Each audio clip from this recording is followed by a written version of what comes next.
Saatım sen geden andan dayanıp yeniden ömrü başlaya bilmirəm.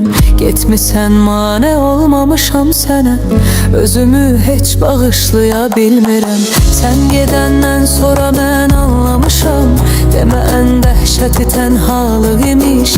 Sən imişsən gətirən hər baharı, sənsiz hər yer quru səhralıq imiş. Nə qədər mən axı həsrət çəkəcəm, nə qədər dözmək olar söylə gülüm. Mən hər axşam bu ümidlə yatıram, gecə ya sən gələcəksən ya ölüm. Bir qaranlıq gecənin vahiməsi, bir sınıq pəncərənin çərçivəsi, onu çırpan küləyin vəhşi səsi mənə bəsdir səni xatırlamağa. Bir qanadsız quşun aciz baxışı, baxışından duyulan yalvarışı, üstünə nazla yağan yaz yağışı mənə bəsdir səni xatırlamağa.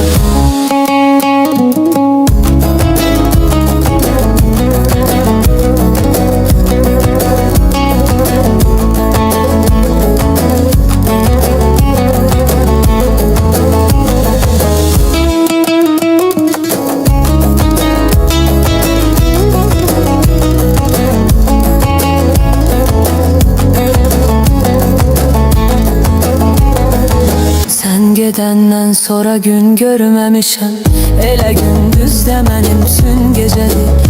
Eşidirsən ki sağam ölməmişəm, amma bilmirsən həyatım necədir. Sən gedəndən sonra mən anlamışam, demə ən dəhşəti tənhalıq imiş.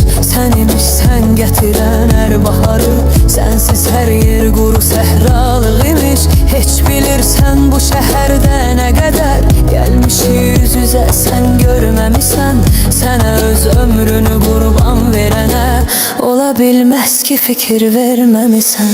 Gecəni yatmamışam sübhə kimi, sənə bu məktubu hazırlamışam. Sadəcə istəmişəm ki biləsən, səni hər gün necə xatırlamışam. Bir qaranlıq gecənin vahiməsi, bir sınıq pəncərənin çərçivəsi, onu çırpan küləyin vəhşi səsi mənə bəsdir səni xatırlamağa.